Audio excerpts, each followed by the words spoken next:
João 21 diz assim, último capítulo do último evangelho. Depois disso, Jesus apareceu novamente aos seus discípulos à margem do mar de Tiberíades. Repita essa palavra, Tiberíades. Repita, mar de Tiberíades. Foi assim. Aí ele vai contar como foi, né? Estavam juntos Simão Pedro, Tomé, chamado Dídimo, Natanael, de Caná da Galileia, os filhos de Zebedeu, e 2 outros discípulos. Vou pescar, disse-lhe Simão Pedro. E eles disseram, nós vamos com você. Eles foram, entraram no barco, mas naquela noite não pegaram nada. Ao amanhecer, Jesus estava na praia, mas os discípulos não o reconheceram.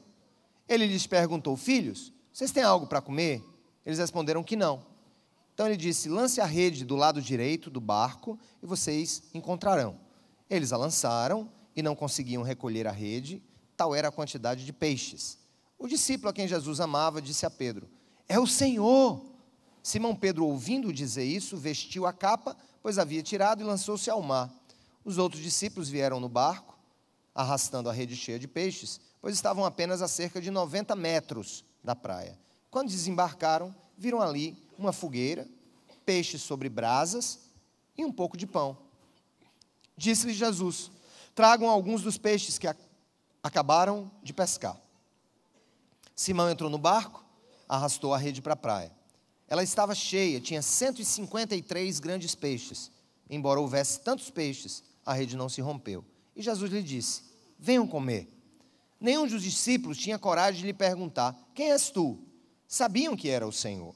Jesus aproximou-se, tomou o pão e deu a eles, fazendo o mesmo com o peixe. Essa foi a 3ª vez que Jesus apareceu aos seus discípulos, depois que ressuscitou dos mortos.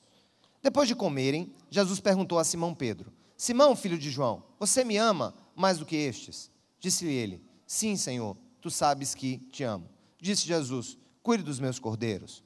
Novamente Jesus disse, Simão, filho de João, você me ama? Ele disse, sim, Senhor, tu sabes que te amo. Disse Jesus, pastorei as minhas ovelhas. E pela 3ª vez ele lhe disse, Simão, filho de João, você me ama? Pedro ficou magoado, pois Jesus ter lhe perguntado pela 3ª vez, você me ama? E lhe disse, Senhor, tu sabes todas as coisas, e sabes que te amo. Sabes que te amo. Disse-lhe Jesus, cuide das minhas ovelhas. Ponto. Gente boa, deixa eu perguntar uma coisa para vocês que estão sentados aqui. Imaginem se vocês fossem convidados por alguém para que vocês seguissem esse alguém que dizia ser o rei dos reis. Imagine se você estivesse pescando no mar, esse mesmo mar de Tiberíades, ou mar da Galileia. Estavam ali um dia, 3 anos e alguns meses antes do que isso aconteceu aqui, 3 anos e meio antes disso que a gente leu, lá na Galileia, chega um jovem de 30 anos de idade, os aborda. Naquele dia, coincidentemente, que Jesus abordou aqueles pescadores, eles estavam também com escassez. Quando Jesus chegou, eles estavam lá lavando as redes, e ele disse, vocês não têm peixe? Estou falando de 3 anos e meio antes disso aqui acontecer. Naquele mesmo lugar, naquele mesmo mar, naquele mesmo contexto. E Jesus disse, vocês não têm peixe? Eles, não, nós passamos a noite toda tentando pescar peixe e não conseguimos. Nada, não pegamos nada. Jesus disse, vá para o alto mar e lance de novo as redes, que vocês vão pegar. E a Bíblia vai nos contar que o início do ministério de Jesus, presta atenção, o início do ministério de Jesus, com aqueles apóstolos, com aqueles discípulos que ele escolheu, foi exatamente onde, no meio da escassez que eles viviam, acontece um milagre e eles pegam muitos peixes. A Bíblia vai dizer lá atrás que quase que o barco afunda, de tanto peixe que tinha. E aqui ele vai dizer que quase a rede rasga. O que é que nós temos aqui? Nós temos uma história de vida de pessoas que dedicaram 3 anos e alguns meses a seguir a um homem que disse que era Deus, mas que por plano divino, plano do Pai eterno, diante dos olhos deles, lá na cidade de Jerusalém, foi preso, foi amarrado, foi chicoteado, foi esbofeteado. Todo aquele plano, todo aquele projeto que eles tinham na cabeça, agora a gente está seguindo o Todo-Poderoso, a gente está seguindo aquele que é o Senhor, que diz que é o Senhor, aquele que andou sobre as águas, aquele que fez doentes serem curados, aquele que ressuscitou mortos. De repente, aqueles por quem eles deixaram tudo para trás, literalmente tudo para trás, família, emprego, a vida calma que eles viviam ali no Mar da Galileia, e de repente eles vão seguir esse homem, Jesus, e dentre estes que seguiram Jesus, os 12 que ele escolheu para andar perto dele, os 12 apóstolos, em uma certa noite lá em Jerusalém, quando eles entraram em Jerusalém, e todo mundo, inclusive Pedro, João, Tomé, Judas, todo mundo achou que quando Jesus estava entrando em Jerusalém naquele jumentinho, ele ia pegar uma espada, e ele ia matar Pilatos, e ele ia matar os líderes religiosos, e ele ia sentar no trono, e ele passaria a implantar o seu reino na terra. Aquele que entrou dizendo ser Deus, se deixa prender, se deixa humilhar, se deixa esbofetear. Isso muda, obviamente, o que se passa na cabeça daqueles caras. Tipo, 3 anos e meio para nada.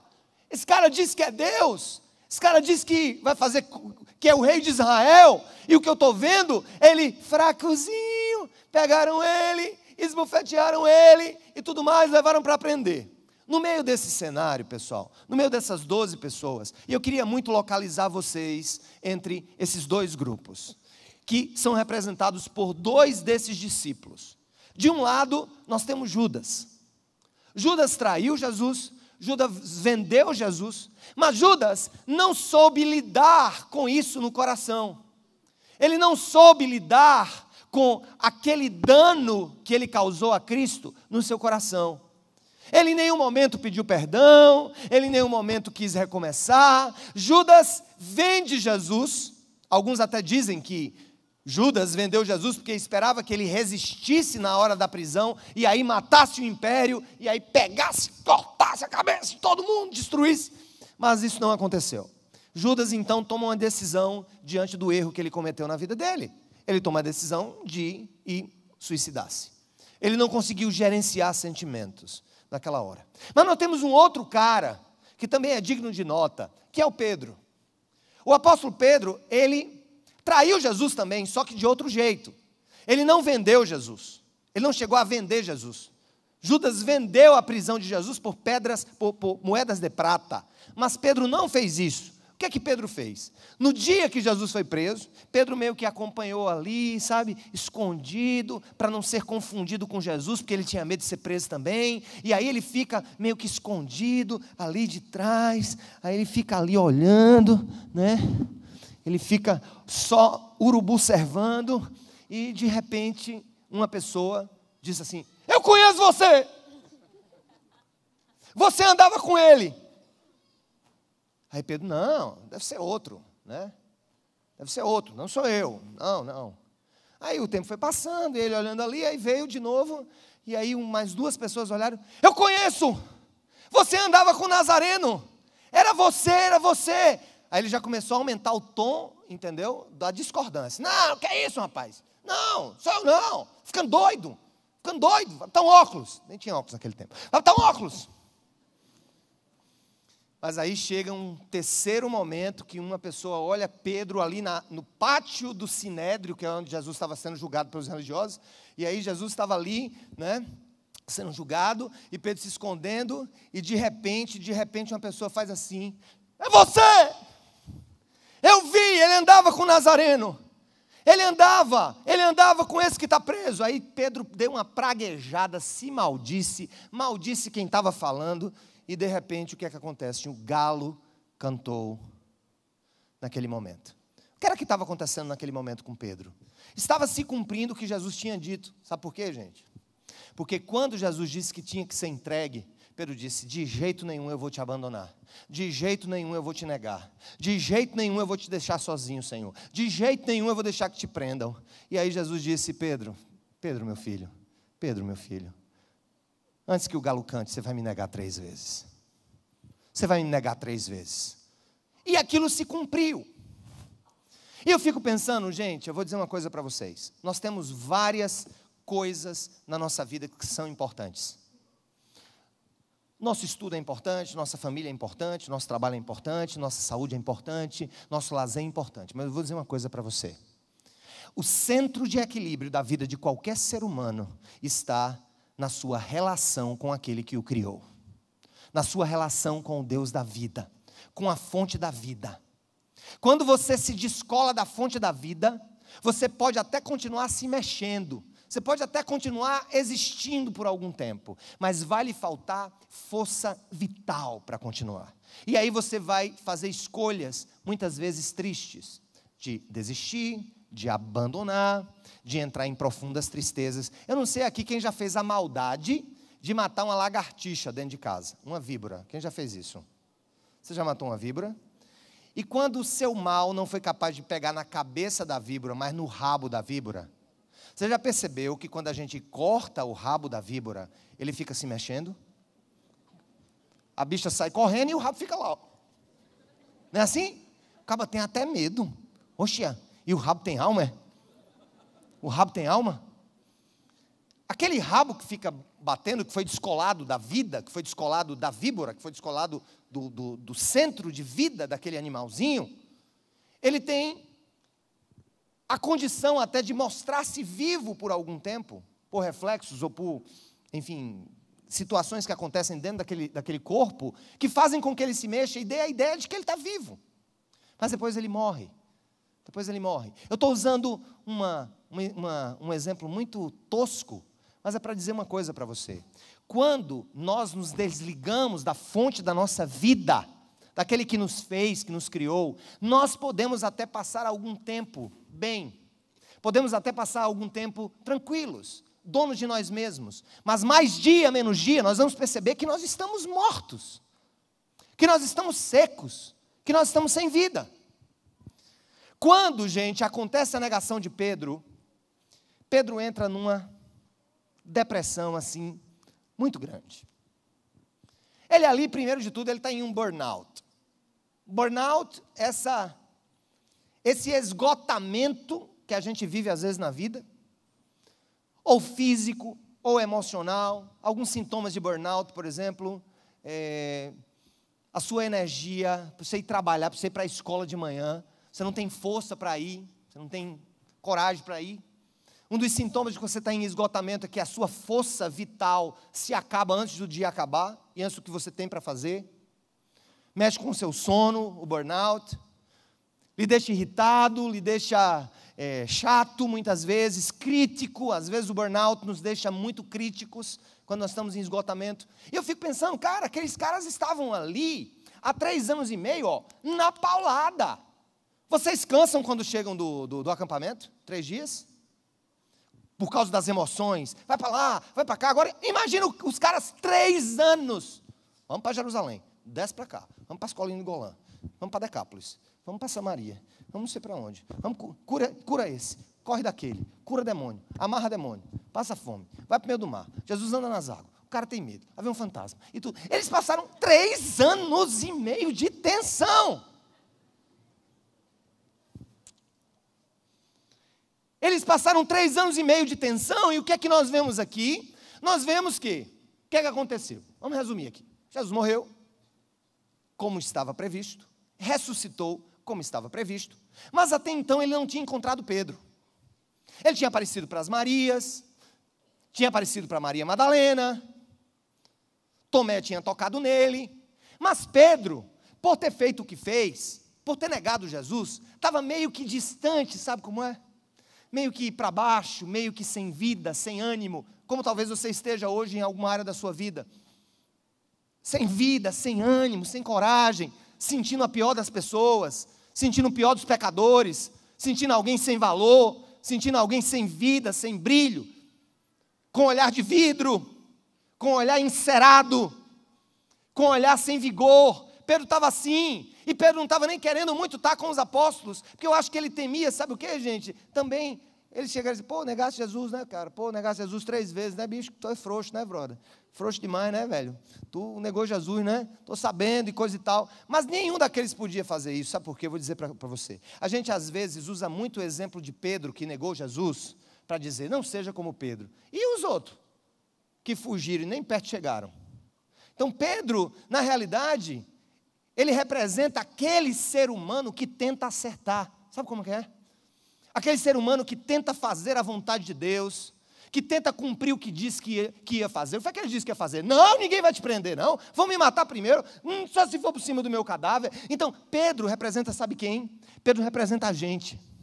Representa a gente nas nossas tentativas de acertar, mas a gente erra. Nas nossas tentativas de ultrapassar os nossos medos, mas nem sempre a gente consegue. Pedro é a cara da gente.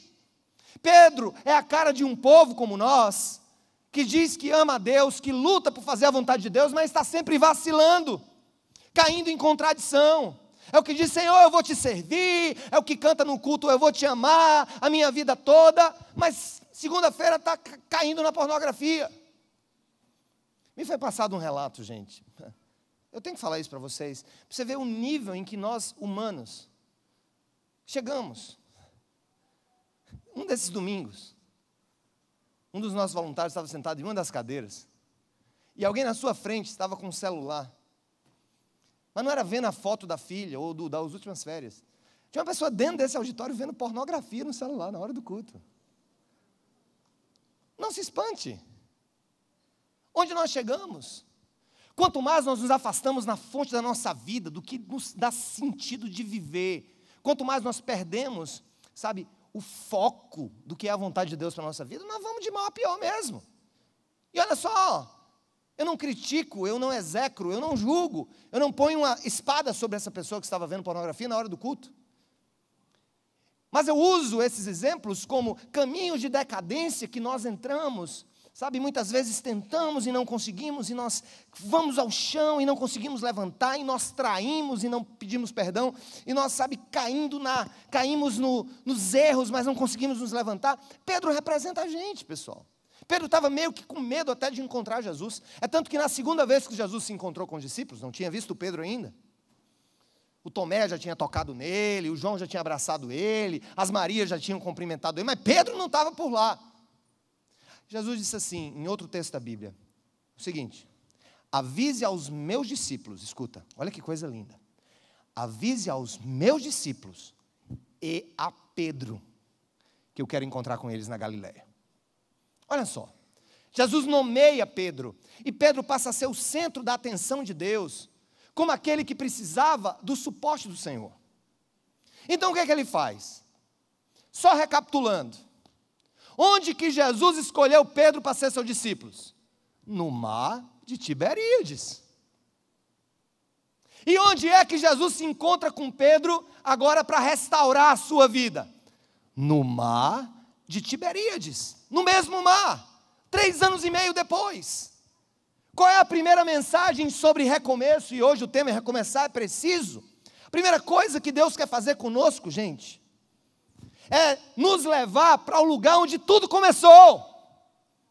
Se você é cristão e caiu, se você, sabe, tem vivido uma vida longe do Senhor, o Senhor quer te levar de novo em coração, não necessariamente de maneira física, ao início de tudo. Quando Ele te chamou, quando Ele disse, me siga, quando Ele disse, eu vou te fazer um pescador de almas. A primeira coisa desse recomeçar é preciso, é que Deus quer nos levar para onde tudo começou, para que a gente se lembre do amor dEle lá atrás. Sabe qual vai ser o seu arsenal de força para amanhã? Sabe o que é que vai te levantar amanhã, acreditando no poder e nos milagres de Deus? É o passado de milagres que Deus já realizou na tua vida. Quando duvidar do que Deus pode fazer no seu futuro, lembre-se dos milagres de Deus no seu passado. Louvado seja o nome do Senhor.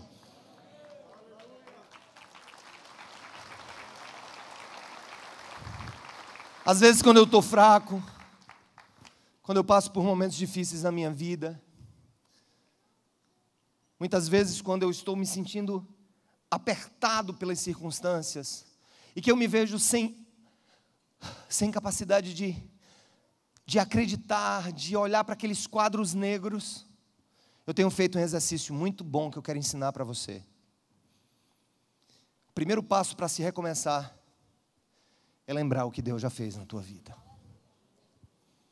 E o mesmo Deus que fez algo na tua vida lá atrás, Ele é o mesmo que hoje acompanha os teus passos trôpegos.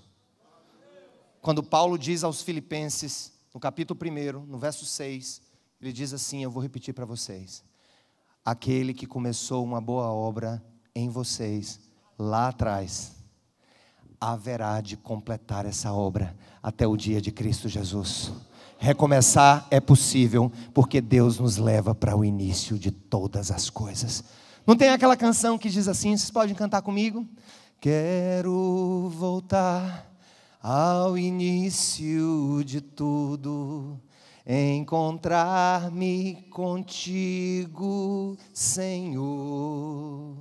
Quero rever meus conceitos, valores.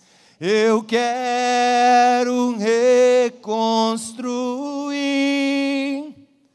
Vou regressar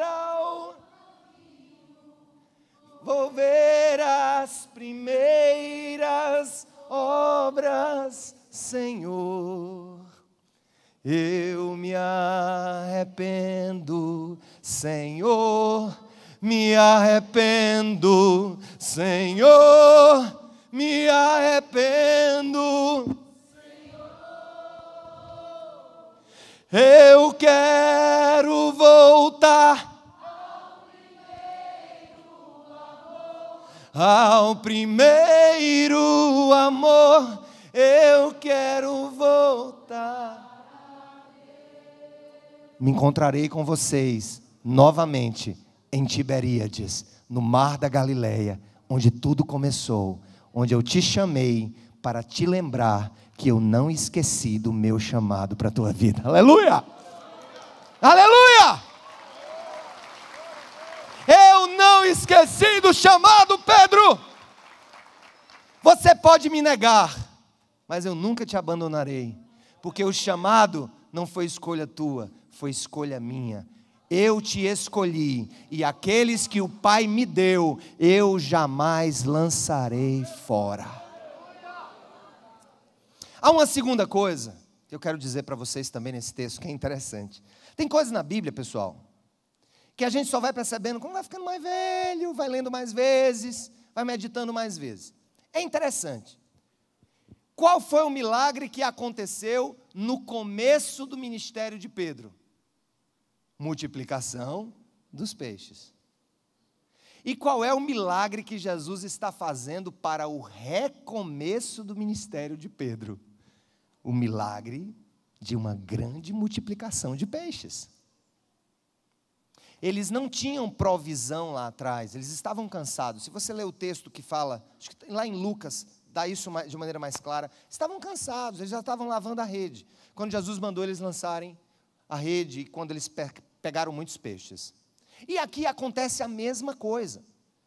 Deus tem um senso de humor muito lindo. Ele não só leva Pedro para o lugar onde tudo começou, para que ele pudesse recomeçar, mas ele também mostra a Pedro que a mesma provisão que ele deu no seu chamado inicial, seria derramada no recomeço do seu chamado.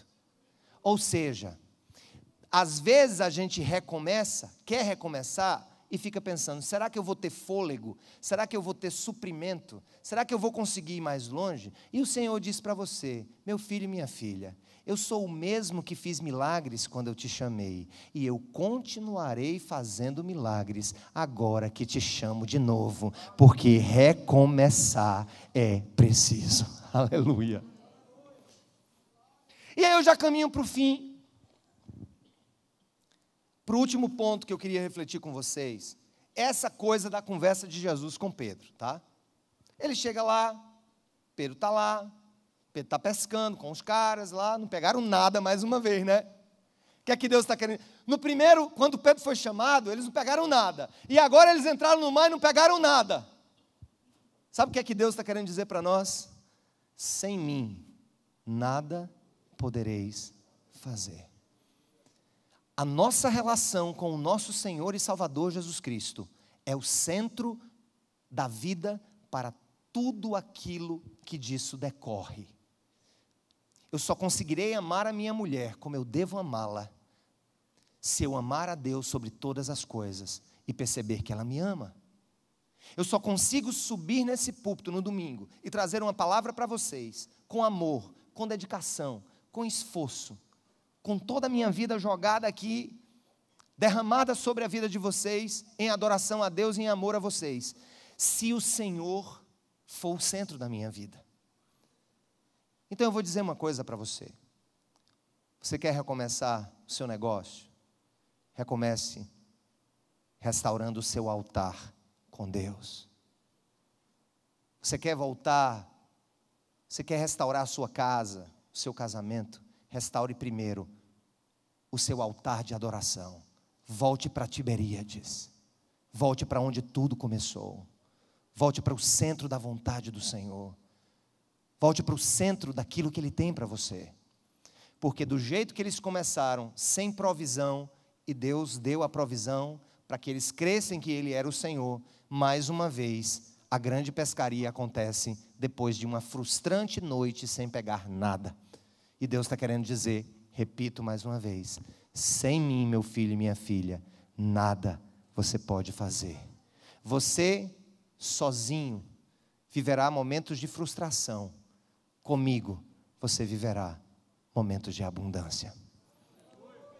E aqui, Pedro vai ter uma conversa com Jesus. Olha que conversa. Imagina, vamos sentar aqui. Sentar aqui. Eu quero 11 voluntários. Vamos cá, vamos aqui comigo. Senta aqui ao redor de mim, aqui do meu lado aqui. Chega, Pedro. Sim, aqui, ó. Para cá. Estão lá no Mar da Galileia, 1, 2, 3, 4, 5, 6, 7, 8, 9. Está faltando 10, 11. Se vier 2, completa. 3 é Judas. 1, 2, 3, 4, 5, 6, 7, 8, 9, 10, 11. Senta aqui. Esse aqui é Simão Zelote, que saía batendo em todo mundo. Então Jesus está lá sentado. E Pedro está aqui do lado dele. E Jesus pega o pão, começa a comer. E olha para Pedro ali. Dá pão para eles, dá peixe. Olha para Pedro e diz: Pedro, meu filho, você me ama? Aí Pedro olha para Jesus e disse: sim, Senhor, eu te amo. Então apacente os meus cordeiros. Os cordeiros são as ovelhinhas pequenas, né? Tem uma chave de interpretação nesse texto que esse verbo que é traduzido por eu te amo na resposta, na realidade, não é o mesmo verbo que Jesus faz a pergunta, você me ama? A resposta de Pedro, embora tenha sido traduzido para o português como sim, eu te amo, o que Pedro está dizendo assim, Jesus pergunta, Pedro, tu me amas?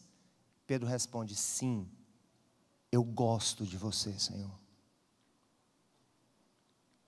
Aí Jesus mais uma vez come pão, olha para Pedro e diz, Pedro, tu me amas?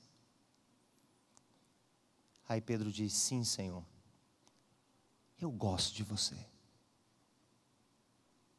Eu gosto de você.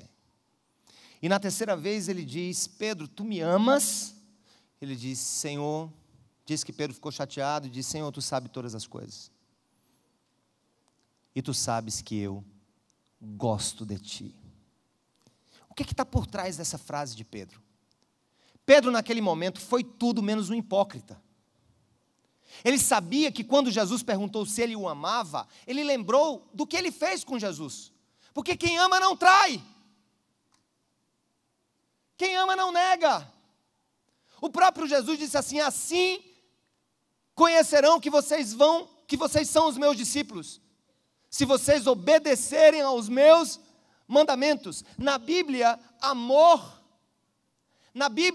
a Deus é obedecê-lo irrestritamente. Pedro não foi hipócrita. Quando Pedro não respondeu que amava do jeito que Jesus perguntou se ele o amava, e ao invés de dizer eu te amo, no sentido pleno de um amor que gera obediência plena, e ele diz eu gosto de ti, Pedro não está sendo hipócrita. Pedro está representando a gente, meus irmãos. Pedro está representando uma humanidade que, por mais que tente, nunca vai alcançar aquilo que Deus exige como amor.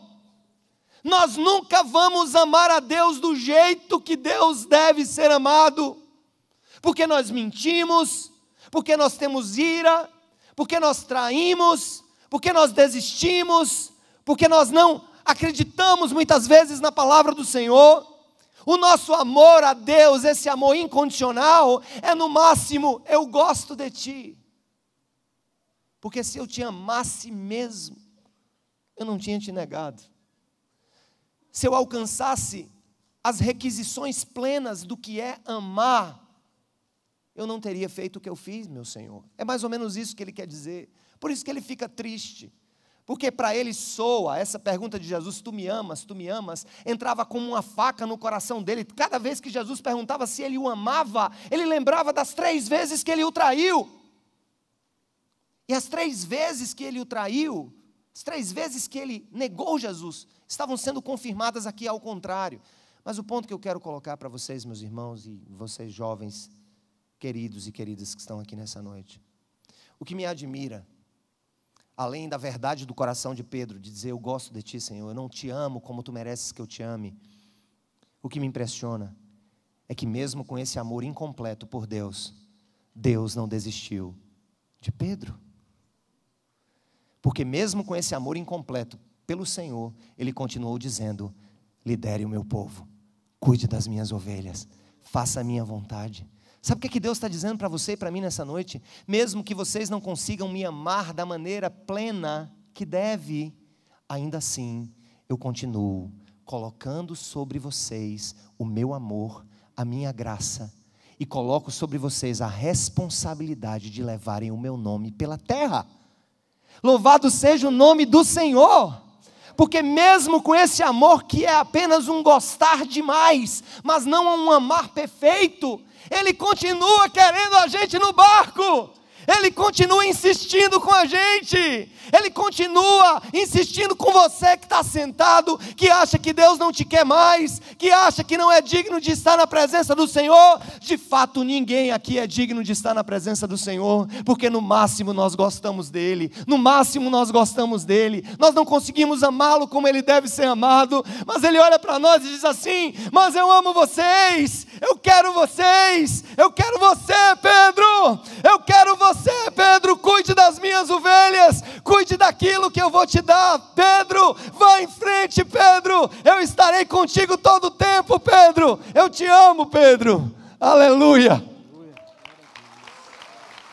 Louvado seja o nome do Senhor.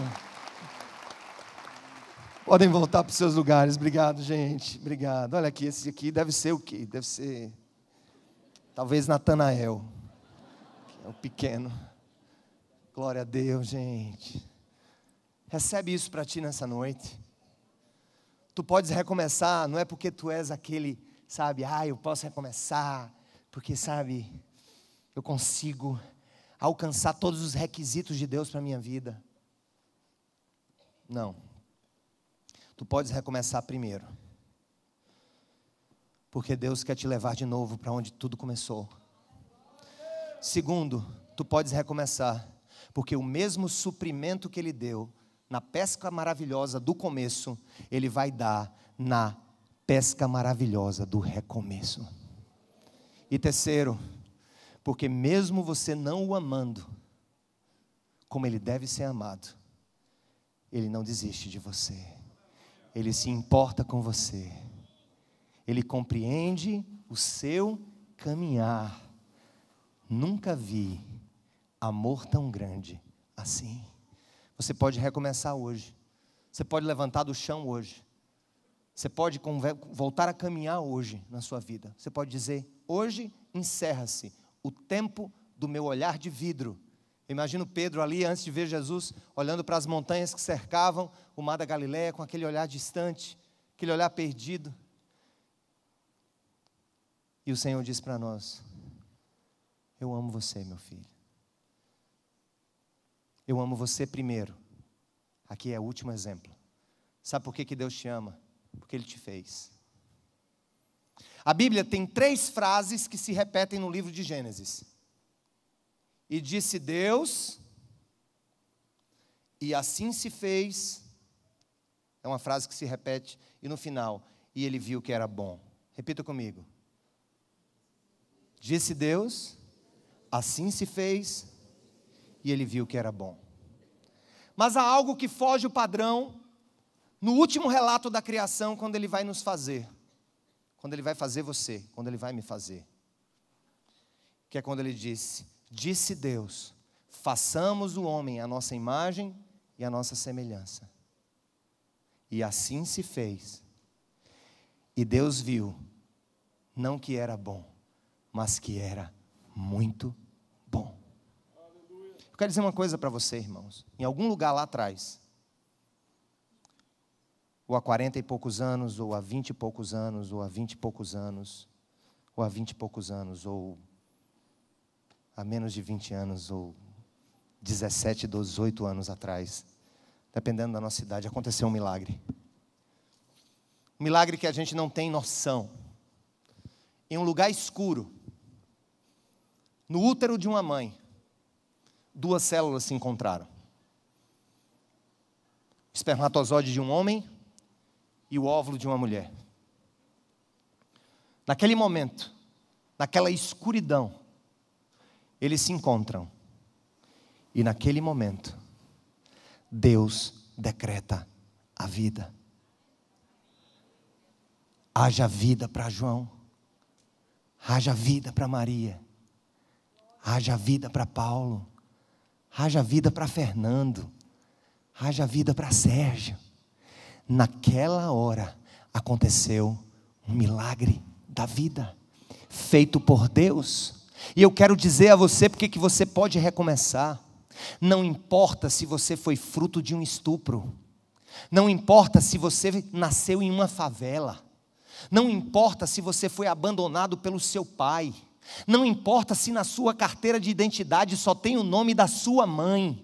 Não importa se você foi abandonado pelos seus pais e entregue à justiça para um abrigo de menores. Não importa se você tem a pele preta, branca, amarela. Não importa se você tem os olhos puxados ou arregalados. Não importa se o teu cabelo é liso ou crespo. Deus te fez de uma maneira especial. Ele te ama. Você é um milagre nas mãos do Criador. Celebre esse milagre. Recomeçar é possível, porque Deus nos fez e nos ama.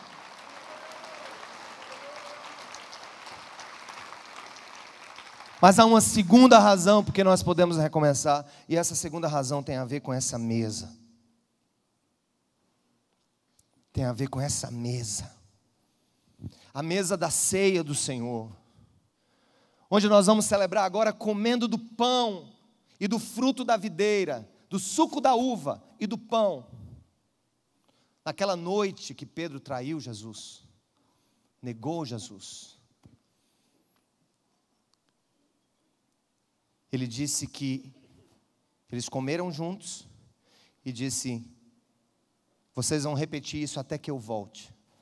Mas só quem pode entender o mistério dessa mesa, escuta só, por favor. Você é digno, você pode recomeçar, você é amado por Deus, porque você foi feito por Deus em um ato milagroso no útero da sua mãe.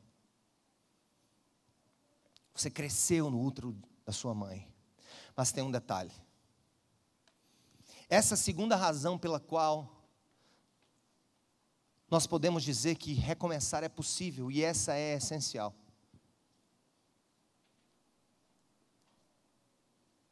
E aí eu vou usar uma frase que eu tenho ouvido ultimamente de uns colegas.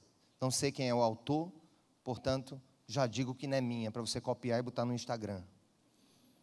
não é minha.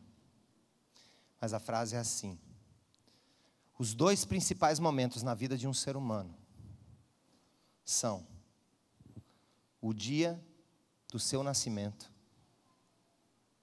e o dia que ele descobre por que nasceu. Quando ele encontra o propósito da vida dele. Com 23 anos, eu descobri o propósito da minha vida: amar a Deus, viver para Ele, pregar o Evangelho. Este segundo momento, do jeito que precisou, na hora que houve a fecundação ali ao início da vida. Para nós cristãos, a vida começa na fecundação. Ah, porque é pequenininho, 2 meses é uma bolinha. Pode tirar porque é uma bolinha, 2 meses não é nada. Escuta, para Deus, na hora que a célula de um homem se encontrou com a célula de uma mulher, ali Ele disse: haja você. Haja você. E o segundo momento é quando o segundo milagre acontece. Um grande religioso chegou para Jesus e disse: o que é que eu faço para entrar no reino dos céus, Senhor? E ele olhou para aquele grande mestre religioso, Nicodemos, e disse: Nicodemos, você precisa nascer de novo. E ele disse: como é que eu vou nascer de novo? Eu vou voltar para o útero da minha mãe e nascer de novo? Eu desse tamanho? Vou acabar com a minha mãe. Se bem que tem mãe que quer voltar o menino para a barriga, né? Vida toda. Esse amor maternal, esse desejo de trazer para o útero de novo. Mas Jesus estava querendo dizer, ele disse assim: não, Nicodemos, quem nasce da carne é carne, quem nasce do Espírito é Espírito. Nascer de novo é ser nascido do Espírito Santo de Deus. Sabe o que é o novo nascimento? É quando eu entendo que sou pecador, sou amado, mas sou pecador, mas o meu Deus morreu na cruz no meu lugar, para que eu tenha vida, para que eu possa ser amado por Ele, para que eu possa experimentar a sua graça todos os dias. É isso que significa a ceia. No dia do seu aniversário, quando você acende uma vela e bate palmas, você celebra o dia que você nasceu. E todas as vezes que nós celebramos a ceia, nós lembramos que Deus nos fez nascer de novo pelo Espírito Santo. Quem deve participar desse momento? Quem deve participar desse momento? Primeiro,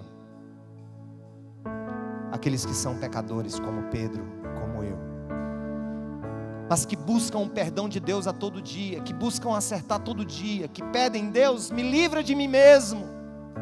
Quem deve participar desse momento são aqueles que reconhecem que Jesus morreu no seu lugar para te dar vida em abundância. Quem deve participar desse momento são aqueles que acreditam no poder da ressurreição.